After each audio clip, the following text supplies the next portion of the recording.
Hey, what's up? This is SLEAZE IT UP bringing you a little Fuse commentary today.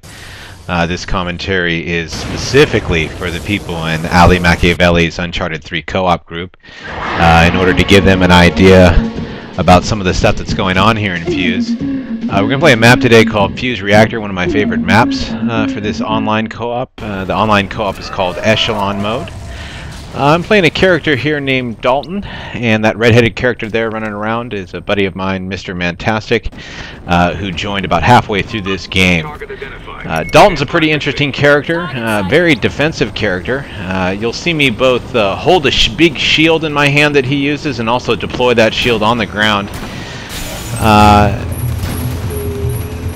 Dalton's damage is mostly dealt really up close and personal. And in round 11 here, what we're dealing with is a semi-boss named Leadfoot here that shoots a huge minigun and is super armored. You also see me using a minigun there that shoots fire.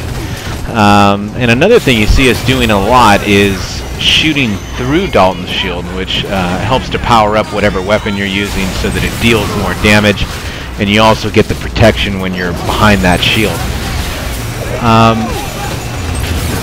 In this particular case, a lot of what you see me doing also is a blast like that through Dalton's shield, which is how he kind of deals his up close and personal damage.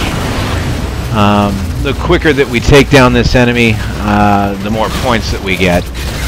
In this situation here, you're going to see me go down like a sack of potatoes there and crawl into this weird medical beacon circle. That medical beacon is an ability that Mr. Mantastic's character, Izzy, can use, which you can remotely use to heal people. Another thing you just saw me do was jump from one character to another. I jumped from the Dalton character to Jacob, and here you see me jump right back to Dalton, and that's because I found some of these little white blocks that are on the map there, which are loadout blocks that fill out your ammo and your grenades across all weapons in your loadout. So I wanted to pick some of that up for Dalton so that I'll have it later on when we get to round 12 in order to try to complete it. Another thing you're going to see me here do is again leap to Naya. Naya's an interesting character. You'll see her go into her cloak mode here, which is that translucent color, which makes it so enemies can't see you. The gun for Naya here that's her power weapon is called the Warp Rifle. That's the one I'm firing here. That's a pretty interesting gun. Deals a lot of damage, really fun to use.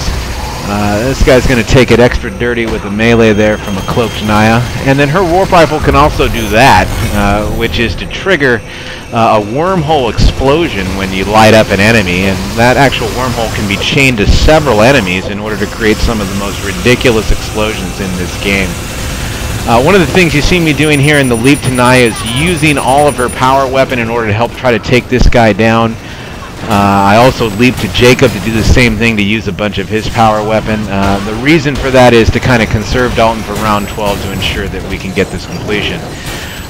Jacob's power weapon is a gun called the Arc Bolt, which you see me firing here in addition to spamming multiple grenades.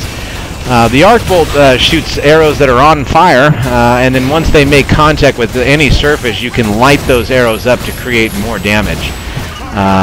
So there's the takedown of a semi-boss and the completion of round 11. Now you see me leap back to Dalton, so I can use him in round 12 to help us try to get this taken care of. You're going to see the big boss enemy here, which is called Enforcer for this particular map. That's the big robot son of a bitch that you see right there. Mr. Mantastic and myself decided to pick up some of the Gatling guns here. And again, deploying the shield down on the map in order to shoot through it, in order to power that minigun up. We're looking to take this boss down as quickly as possible because it will trigger a absolute rain down of in-game cash, which is used to purchase all kinds of stuff in the in-game store. Now, when you see me run out of ammo here, you're going to see me do something interesting, which is to approach the enemy and then light up in this molten orange like that and then blast through my shield. And there you go, that's the end of that boss. Now that ability to light up like that is the triggering of a thing called fusion, which each hero can do. Gives you unlimited ammo in your power weapon for a short period of time, as well as making you invincible. Here's the rain of cash, and Mr. Mantastic nice enough to let me run through this as I'm trying to build up some cash to buy a few in-game things here. So here I make a wild scramble here, trying to pick up all of these fuse credits here. Now, this right here, there's a lucky blast on a semi-boss to take him down.